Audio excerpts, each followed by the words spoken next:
Hello everyone! So samahan niyo ako for today sa ating paglilinis day. Mabuti-buti na yung pakiramdam natin at saka ready na tayo sa paglilinis ng buong bahay guys. So kumain muna ako ng aking breakfast para naman energetic tayo sa mga hamon sa paglilinis ng bahay. Yung unang-una kong ginagawa is kinukuha ko muna lahat ng mga kailangang isampay kasi nga nilabhan na to ng asawa ko at nilagay niya na sa spin dryer. So, nilalaban ko muna yung mga dapat. Nakikita nyo yun? Ang pok ng mga labahan guys, yan yung ating lalaban for today. At saka naglinis rin tayo ng sahig. Kasi nga, kapag sobrang kalat guys, ewan ko lang kung ako lang ba, pero mabilis ako magalit. Sobrang mainipin ako, mabilis ako magalit. Ewan ko, nagiging moody ako. Pero pag maaliwalas, nagiging aliwalas din yung pag-iisip ko. Isa sa mga pinasasalamatan ko sa asawa ko ay nung binilhan niya ako ng spin dryer guys. Alam mo, sobrang bigat kasi pag basa na yung damit, kaya isasampay mo siya. So meron kasi akong carpal tunnel, sa kaya ayan, binilhan ako ng asawa ko para daw hindi na ako mahirapan pa. Later that day, dumating na rin yung ating parcel habang ako'y naglilinis, kaya i-reveal rin natin yung ating parcel for today. Yan pala yung aking working station. Medyo makalat yan guys. Ilang araw ko rin yung hindi nakikita. Tinatabunan ko yan ng kortina. Ayaw na ayaw ko makita yung aking workstation. So nandito na yung ating mga orders para sa ating e-bike guys. Kasi kailangan na nating i-fix yung mga bagay-bagay dun sa ating e-bicycle. Noong una naguguluhan pa ako kung ano ito, pero yun pala, ito pala yung aking in-order na double-sided tape. Kailangan ko pala ito sa doorbell at saka sa lights ng aking e-bike. Meron din tayong in-order na pangpatanggal ng mga fur kasi nga sa damit habang naglo-laundry tayo. Kasi nga marami kaming pusa dito. So every time na nag-dry siya, meron siyang mga balahibo ng pusa. So habang naglalaba tayo, meron tayong pantanggal niyan. At of course, makakalimutan ba natin yung ating pangkilay? For those guys na walang kilay, kilay is life.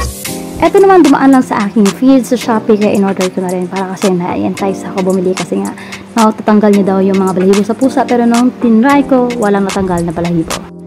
Ito naman, umorder ako ng cup sa e-bike, sa tires, kasi kulang yung ating cup para sa e-bike na tires. So, glow in the dark na rin ito, pag-gabi, makitang-kita ka. The last ones are the screws for the e-bike. Medyo na-disappoint ako sa binili ko para sa fur, kaya eto, balik tayo sa lint remover. Mas effective to compare sa binili ko. Eto na nga, tinatanggal ko na yung mga balahibo sa aking computer chair. For those na fur parents, kailangan nyo ito. Next, ay ilalagay na natin yung ating cup sa tires. So, eto siya guys. Sobrang ganda niya. Glow in the dark na rin siya.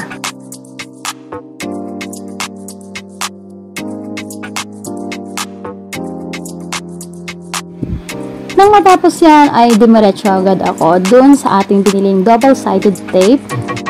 Nakatali yung bulb dito sa harap banda ng e-bike, kaya gusto ko siyang ilipat sa likuran kasi nga nasisilaw ako at saka nagre-reflect yung aking image doon sa glass sa harapan. So hindi ko makikita yung view kung ano ba yung nasa harap kapag naka-turn on yung ilaw na ito. Kaya nga gusto ko siyang ilipat sa likuran.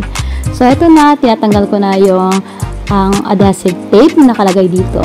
Una, and now mapalitan natin ng adhesive tape na binili natin from Shopee.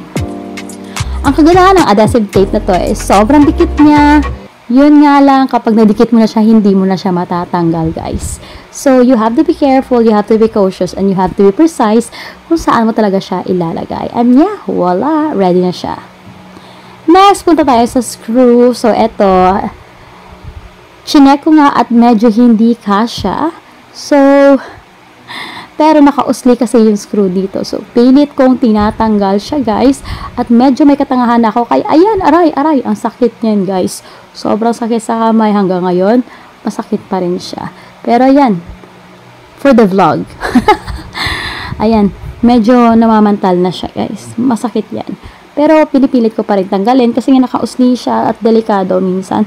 Kapag pababa ka, baka nga bumaliktad ka. Kaya, ayan, inayos ko na lang. Nice! Pumunta na tayo sa ating mga pusa. Ayan, magpapakain na ako. Nagugutom na sila.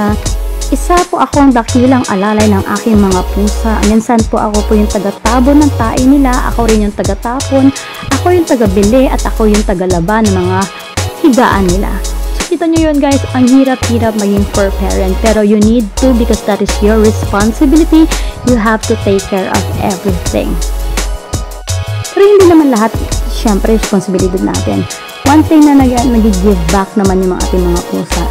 Alam niyo ba guys, wala kaming ipis sa bahay. Wala rin pumupuntang daga. Kasi nga, hindi ko lang alam kung mabubuhay ba sila sa bahay namin. Balik na tayo sa ating mga labahan since na-steam dry na natin kanina. So, heto tayo at magsasampay na.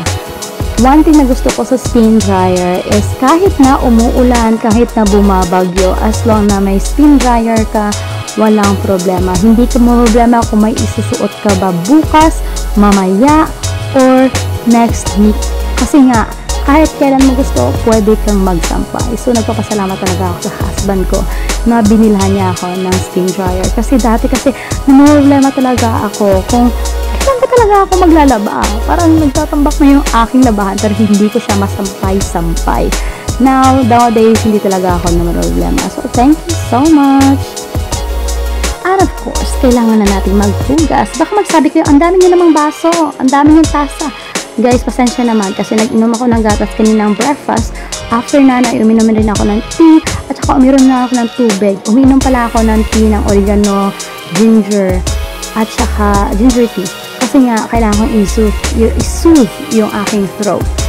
Kasi nga, namamalat ako these days. So, ayan, ang daming baso.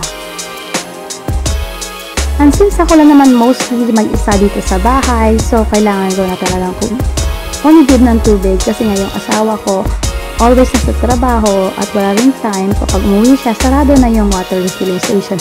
Mabuti na nga lang at malapit lang dito sa bahay namin yung water refilling station. Nasa corner lang siya guys, para lang siyang 20 meters away from my house.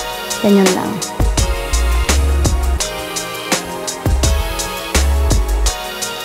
Medyo takot pa ako niyan kasi nga, baka kasi sumakit yung carpal tunnel natin. Pero, luckily hindi naman. And over here, medyo satisfied lang ako kasi medyo maaliwalas na yung bahay. And I'm so happy about it. Kaya eto, pagpasyahan ko na lang mag-Milo with creamer. Diba? Milo with creamer kasi parang gusto ko lang, much creamier.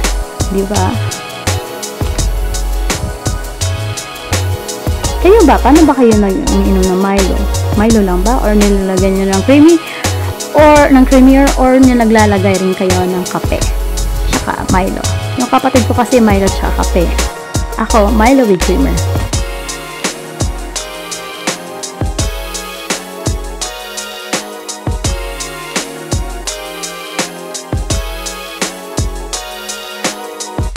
So, kinagabihan, eto na, magluluto na tayo ng ating ulam. So, simpleng gulay lang at saka karne ng baboy, yung giniling na karne ng baboy.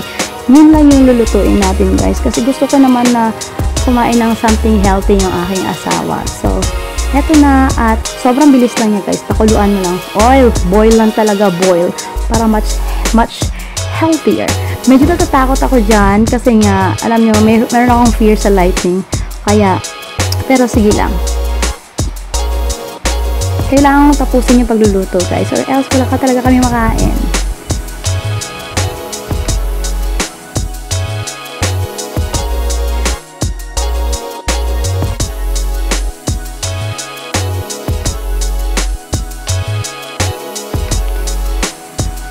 So, habang nakasaing or nakahain yung ating nilulutong gulay doon is nilinisan or hinuhugasan ko na yung ating ibang pinggan o ibang mga gamit na ginamit natin sa pagluluto. So, heto na yung ating giniling na baboy na pakuluan na natin. Now, maglalagay na tayo ng gulay. Let's just simmer it for 5 minutes and then it's good to go.